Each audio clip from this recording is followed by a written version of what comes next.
각 분야 전문의와 함께하는 시간 닥터플러스입니다. 오늘은 피부과 전문의 최천필 원장 스튜디오에 모셨습니다. 안녕하세요. 네, 안녕하세요. 쿠키건강 플러스 시청자 여러분, 피부과 전문의 최천필입니다. 네, 반갑습니다. 오늘 어떤 주제 준비해 주셨나요? 네, 오늘은 이제 우리 피부과에서 가장 많이 쓰는 이제 레이저에 대한 이야기를 나누고자 합니다. 뭐 다들 레이저 알고 계실 텐데 오늘 다루게 될 주제는요. 레이저를 하고 나서 안타깝게도 부작용이 일어난 환자분들, 이렇게 레이저 부작용 환자분들에 대한 치료 방법과 주의사항에 대해서 자세히 알아보도록 하겠습니다. 네, 자 오늘 닥터플러스의 주제는 레이저 부작용입니다. 어떤 레이저의 부작용이 생기는지 또 이 부작용을 어떻게 극복할 수 있을지 자세히 알아보도록 하겠습니다. 자, 부작용에 대해서 알아보기 전에 먼저 레이저 치료에 대해서 설명을 좀 들어보도록 하겠습니다. 네. 일반적으로 레이저는 어떤 경우에 쓰이죠? 네, 우리 2000년대 이후에 피부과 시장이 급속도로 개발되면서 피부과 의료기기 레이저가 아주 많이 이제 개발이 되었습니다. 네. 최근에는 다양한 피부 레이저 치료 장비들이 보급되어 있는데요. 색소 레이저, 혈관 레이저, 흉터 레이저, 그 밖에도 레이저가 아니지만 피부 시술에 사용하는 IPL이라든지 고주파 장비 또는 초음파 하이프 장비 이런 것들처럼 다양한 피부 시술 장비들이 있습니다. 그러니까 치료에도 쓰이고 관리 시술에도 쓰인다는 말씀이시죠? 네네. 그러면 구체적으로 레이저 종류가 어떻게 되나요? 이게 어떤 치료에 쓰이고 또 치료에 어떤 레이저가 사용이 되는지? 네, 그래서 워낙 많기 때문에 네네. 분류하기가 참 어렵습니다. 그래서 간단하게 제가 세 가지로 구분해 보겠습니다.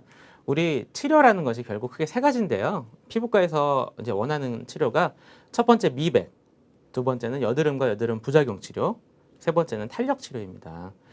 미백 치료에 일반적으로 많이 쓰이는 장비는 IPL과 레이저 토닝에 주로 사용하는 색소 레이저가 있겠고요.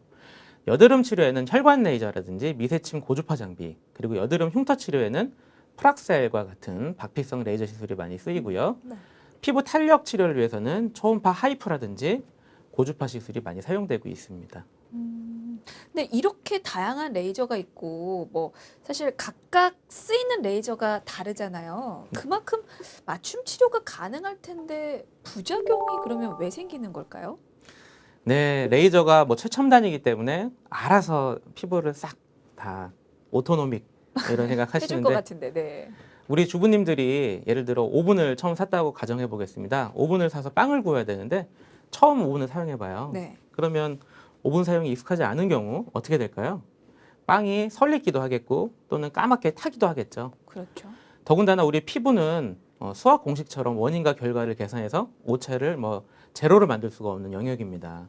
개인마다 피부 타입도 다르고 알레르기가 있거나 특이 체질이 있을 수 있고 특정한 레이저에 대한 과도한 반응이 생길 수 있기 때문에 100% 안전하게 부작용을 예방하는 시술이라는 것은 불가능합니다. 네. 그러면 혹시 이 레이저 강도를 조금 줄인다면, 약하게 한다면? 그러면 어떻게 될까요? 이게 부작용이 그러면 또 안 나타날 확률이 확 또 늘지 않을까요? 그렇죠. 시술을 약하게 하면 네. 부작용 발생 확률을 제로에 가깝도록 할 수가 있는데요. 비싼 비용을 내고 한 번 시술했는데 효과가 전혀 없겠죠. 아. 그래서 우리 피부과 의사 입장에서는 1회 시술로 최고 효과를 만들어줘야 되는데 그러기 위해서는 그만큼 강도를 줘야 되고 강도를 높이다 보면 부작용 발생 위험도 높아지게 됩니다.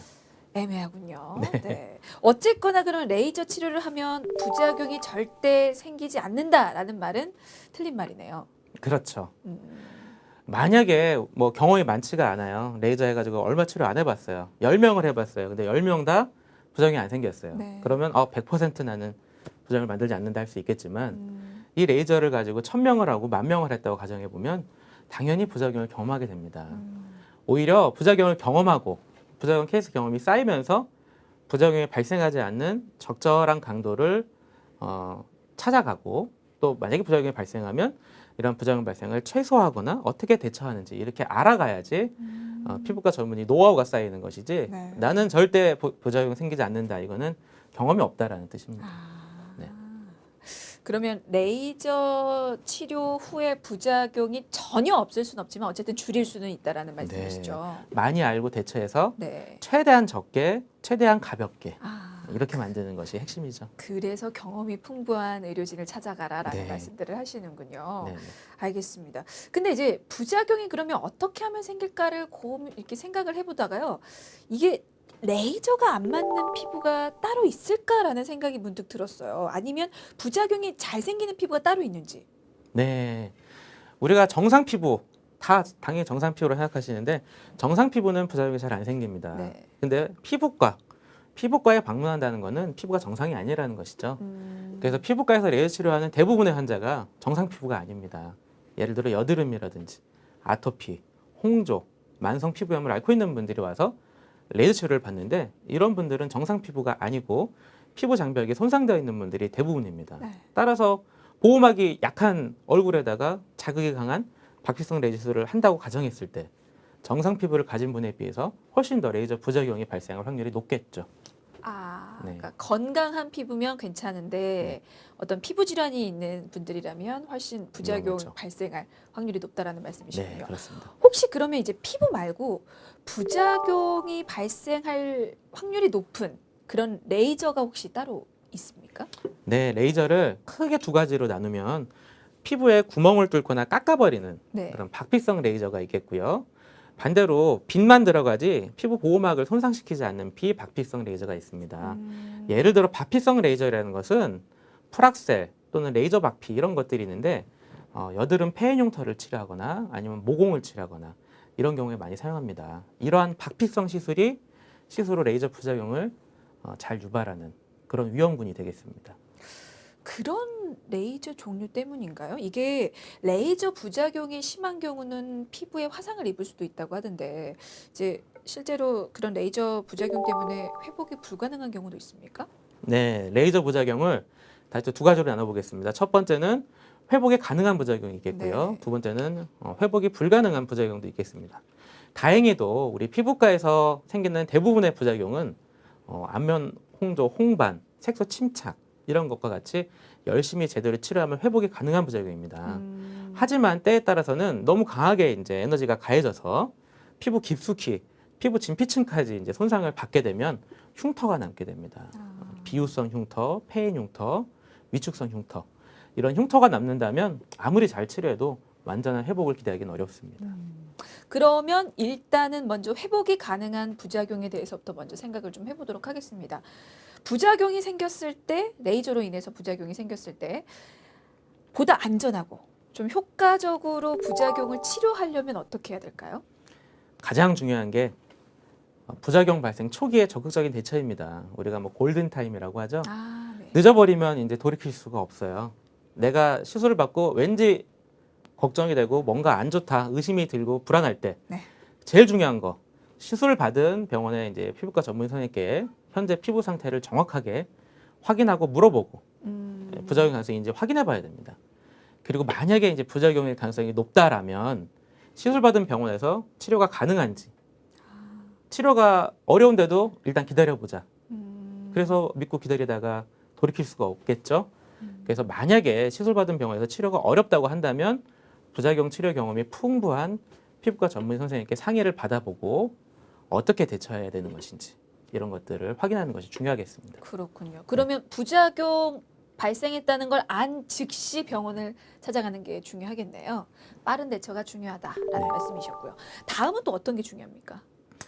두 번째로 레이저 부작용 환자들이 다 정신적으로 스트레스 받고 불신과 우울증 이런 네. 것들이 생겨요. 그래서 제 생각에 부작용 환자 치료하는 가장 중요한 성공 요인이 환자와 의사 간의 신뢰와 믿음이라고 생각합니다.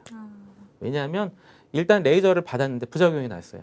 당연히 정신적으로 우울하고 스트레스 받고 아무도 믿을 수가 없겠죠. 그리고 다른 사람이 보기에는 생명에 지장도 없고 별것도 아닌데 너 왜 이렇게 민감하냐? 내 편이 돼줄 사람이 없어요. 근데 본인은 이게 너무나 심각한 부작용이기 때문에 자살 충동을 느끼는 경우도 봤습니다. 그래서 이러한 스트레스가 크고 의사에 대한 불신감이 심해서 부작용을 치료하기 힘들고 의사를 믿지 않고 이렇게 해서 치료 시기를 놓치게 되죠. 사실 피부가 보이는 부분이라 그 스트레스가 더 클 것 같은데 네. 그래서 그런 것 같아요. 사실 검증되지 않은 민간요법이나 네. 이렇게 부작용이 발생하면 어떤 화장품 같은 다른 방법을 찾다가 치료 시기를 놓치는 분이 많다고 하더라고요. 네네네. 그렇습니다. 그래서 부작용을 치료하기 위해서 가장 중요한 게 아까 환자와 의사의 믿음과 신뢰라고 했죠. 그래서 일단 부작용 났어요. 나 어떻게 해야 되지?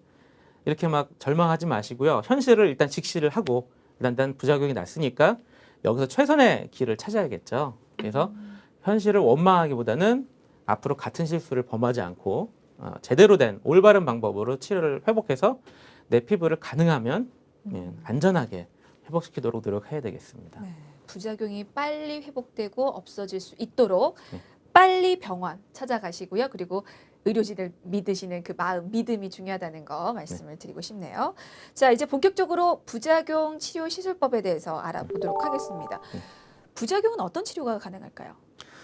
네, 부작용 대표적으로 아까 홍반과 색소 침착이라고 했는데요. 제가 주로 사용하는 레이저가 시너지 멀티플렉스 하고요. 듀얼 레이저 토닝이라는 시술이 있습니다. 네. 이러한 두 가지 레이저 시술이 레이저 부작용 치료에 큰 도움을 주게 됩니다. 불과 10년 전만 해도 이러한 레이저들이 개발이 덜 됐던 시절에는 부작용 환자가 왔을 때 치료를 하기 위해서 뭐 레이저를 한다기보다는 그냥 피부과에서 이제 피부 상처 드레싱을 한다든지 광선 치료를 한다든지 먹고 바르는 약물 치료하는 게 전부였습니다. 하지만 요새는 이러한 좋은 장비들이 많이 개발됐기 때문에 수동적으로 치료하기보다는 적극적으로 레이저 치료를 병행함으로써 보다 빠르고 안전하게 부작용 치료를 시도해 볼 수가 있겠습니다. 뭐 물론 그렇게 부작용 치료에 도움을 주는 장비가 있지만은 이 장비만으로 100% 완벽하게 부작용을 치료할 수는 없잖아요. 보다 조금 더 효과적으로 치료할 수 있는 방법은 없겠습니까? 네, 뭐 레이저 장비만으로 완벽하게 치료하는 건 아니지만 기본적으로 레이저 부작용 환자의 상태에 따라서 적절한 레이저 시술 들어가 주고요. 이와 함께 환자의 피부 컨디션에 맞춰서 적절한 치료를 또 병행을 해야겠죠. 그렇기 때문에 부작용 치료가 수학 공식처럼 이럴 때는 이것 뭐 이렇게 정해져 있는 것이 아니고요. 케이스 바이 케이스 피부 상황에 따라서 그때그때 추가를 치료해주고 뭘 빼고 이런 것들을 결정해줘야겠죠. 즉 부작용 치료 경험이 풍부해야 됩니다. 그러니까 환자 상태에 따라서 맞춤 치료를 하신다는 말씀이시죠? 네, 환자 개개인마다 적절한 치료를 다 들어가야겠죠. 그렇군요. 알겠습니다. 앞서서 두 가지 치료법 지금 시술을 하신다고 말씀을 하셨어요. 주로 하신다고. 네. 하나가 시너지 멀티플렉스 그리고 듀얼 레이저 토닝이었습니다. 두 가지가 이제 어떤 효과가 있는지 어떤 시술인지 좀 자세히 알려주실까요? 네, 시너지 멀티플렉스 레이저는 혈관 레이저인데요. 네. 자, 레이저 부작용이 나면 우리가 화상 입은 것처럼 일단 피부가 빨개집니다. 네. 피부가 빨개지고 염증이 늘어나겠죠. 그래서 이런 시너지 멀티플렉스 레이저는 붉은 홍조, 홍반, 그다음에 혈관들을 치료해주고 염증을 가라앉혀줍니다. 그래서 부작용이 나서 불이 타오르는 이제 피부에 불을 꺼주는 시술이 되겠고요. 듀얼 레이저 토닝이라는 시술은 이제 색소 침착이 왔을 때 제가 사용합니다. 색소 침착을 효과적으로 빼주는 C6 레이저 토닝과 더불어 피부 콜라겐 재생을 촉진시켜주는 시너지 토닝을 병행하기 때문에 부작용이 일어나서 회복이 덜 되고 어두운 피부를 점차 빠른 속도로 회복시킬 수 있도록 도와주는 치료 방법입니다. 근데 한편으로는 그런 생각도 들어요. 레이저 치료를 해서 부작용이 생기면 이게 다시 재치료를 받을 경우 이게 피부에 당연히 좀 부담을 주지 않을까라는 생각이 들어서 만약에 치료를 시작한다면 언제부터 다시 치료를 시작하는 게 좋을까요? 네, 제가 보통 이제 권해드리는 거는 일단 레이저 시술을 받았는데 상태가 안 좋아요. 네. 그때 레이저 치료를 바로 들어가는 것은 아니고요. 네. 최소한 1, 2주는 최대한 부작용을 예방하는 처치가 중요하겠죠. 그래서 일단 빠른 시일 내에 염증을 가라앉혀주고 약물 치료하고 그다음에 드레싱하고 해서 빨리 피부를 진정시켜주고 1, 2주가 지났어요. 이미 이제 홍반과 색침착이 남았어요. 이랬을 때는 더 기다리지 마시고요. 가능하면 조기에 이런 시너지 멀티플렉스나 듀얼 레이터닝 같은 부작용 치료 레이저들을 진행해 주는 게 도움이 됩니다. 근데 또 그런 생각도 들어요. 부작용 생겼는데 그냥 손뿐만 아니고 아무것도 피부에 안 하는 게 좋지 않을까라는 생각도 드는데요. 네. 왜냐하면요. 우리가 이제 불이 났어요. 근데 옆에 이제 소화기가 있어요. 네. 소화기로 불을 끄면 좋겠는데 소화기로 불을 끄면 지저분해지겠죠. 그래서 이걸 그냥 기다리자. 기다렸어요. 기다렸더니 어떻게 했냐면 그을음이 남습니다. 아. 결국은 부작용의 치료 시기를 놓치면 그 결과물로 색소 네. 침착이나 홍반이 더 크게 남는 것이죠. 아. 그래서 그렇게 기다리기보다는 불을 꺼주는 레이저 시술을 들어가시는 게 훨씬 더 최소화할 수 있다라는 것이죠. 그러니까 한마디로 손을 또 아예 안 대면 말씀하신 그 흐름 남는. 후유증이 남습니다. 네. 아, 그렇군요. 네. 아, 그러면 불을 꺼주는 레이저가 아까 말씀하신 그 시술들인가요? 네, 예를 들어 대표적인 게 네. 혈관 레이저라고 했죠. 네네. 시너지 멀티플렉스의 혈관 레이저는 비박피성, 즉 피부 표면을 깎거나 뭐 구멍을 뚫거나 손상을 주지는 않습니다. 피부 속에 빛이 들어가서 염증을 완화시켜주고 혈관을 줄여주는 불을 꺼주는 레이저 시술의 대표적인 한 종류입니다. 실제로 화상이나 레이저 시술 후에 부작용이 발생을 하면 네. 이게 혈관 레이저 시술을 좀 일찍 해주는 게 그럼 예방에 좋은 건가요? 네, 최근 연구 논문들도 이제 나와 있는데요. 이렇게 화상을 입거나 뭐 손상을 입었을 때 늦게 레이저 치료를 해주는 것보다 조기에 혈관 레이저 치료를 해주는 게 흉터가 덜 남고 회복도 빠르고 이렇게 상처 회복에 도움이 된다라는 연구 논문들이 많이 발표되어 있습니다. 그렇죠. 불은 빨리 꺼야 하니까요. 네네.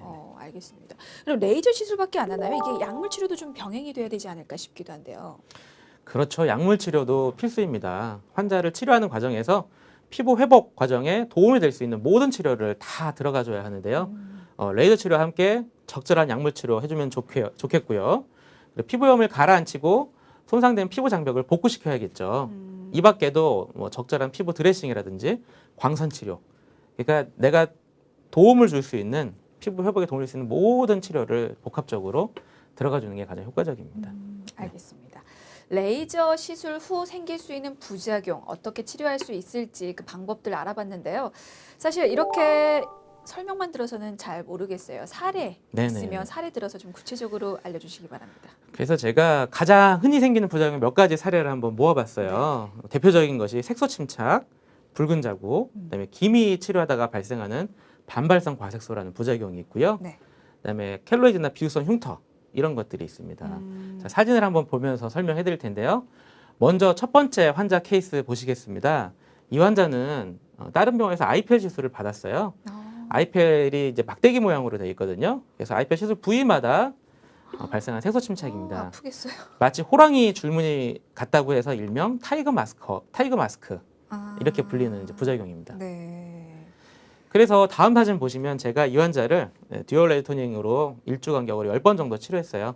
아직 완전히 지금 회복된 단계는 아니지만 10주 치료한 다음에 색소 침착이 많이 흐려진 것들을 확인해 볼 수가 있습니다. 깨끗해졌는데요? 네, 좋아질 수 있어요. 네, 네. 알겠습니다. 다음 사진 계속해서 볼게요.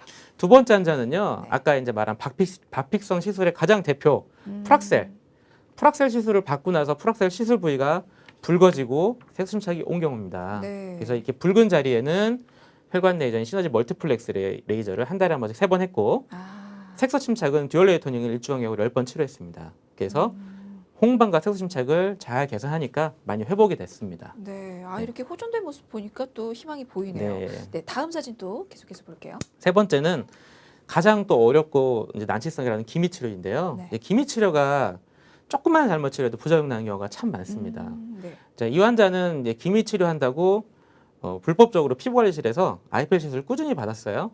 점점 기미가 까매지더니 얼굴을 덮어버렸습니다. 그래서 기미가 반발성 과색소 증상으로 진행한 케이스인데요. 역시 듀얼 레이저 토닝 10회 치료 후에 많이 밝아지고 옅어진 모습입니다. 알겠습니다. 하나 더 남았죠, 사진이. 네. 마지막 환자는 우리가 여드름 환자분들이 많은데요. 여드름 치료하다 보면 원치 않게 여드름 부위에 이게 비후성 흉터가 생기거나 켈로이드가 생기는 경우가 있습니다. 네. 그래서 시너지 멀티플렉스 3회, 인트라셀 3회에서 5개월 정도 치료 후에 이렇게 튀어나오고 이런 흉터를 없앤 건 아니지만 평평하게 만들어드린 그런 사진이 되겠습니다. 알겠습니다. 사진을 보니까요, 진짜 부작용 생겼을 때 얼마나 가슴이 덜컹거렸을까라는 생각이 드는데 어쨌든 치료 후에 개선된 모습을 보니까 뭐랄까요, 좀 안심이 되긴 하네요. 어쨌든 희망은 있으니까요. 부작용 생겼다고 너무 걱정하실 필요는 없을 것 같고요. 빨리 전문의 찾아가시면 좋을 것 같은데 일단 부작용을 겪고 계신 분들은 상실감이 굉장히 크실 것 같아요. 그분들께 끝으로 한마디 좀 남겨주신다면요. 네. 부작용 환자분들을 제가 많이 봤는데요. 이제 절망하고 바깥 세상과 단절하고 집안에만 계시는 경우가 많아요. 그래서 이렇게 너무 우울하고 절망스럽겠지만 힘을 내시고 의사를 너무 불신하고 회피하고 믿음을 깨지 마시고요.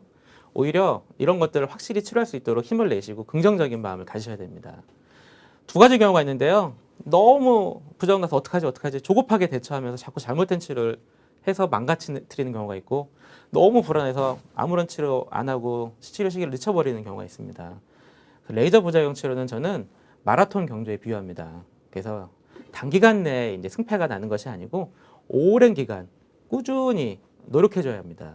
피부과 전문의가 옆에서 같이 뛰어드는 페이스메이커 역할을 하는 건데요. 이런 피부과 의사를 믿고 매사 긍정적인 마인드를 가지시고 열심히 레이저 부작용을 치료하시고 힘내시길 바랍니다. 네, 자, 닥터플러스 오늘은 레이저 부작용에 대해서 살펴봤는데요. 나에게 이런 일이 생길까? 물론 미리 걱정하실 필요는 없지만 누구에겐가는 또 부작용이 생길 수 있다는 점에서 미리 알려드렸습니다. 참고하셨으면 좋겠고 도움이 되셨길 바라겠습니다. 자, 지금까지 피부과 전문의 최천필 원장이었습니다. 말씀 감사합니다. 네, 감사합니다.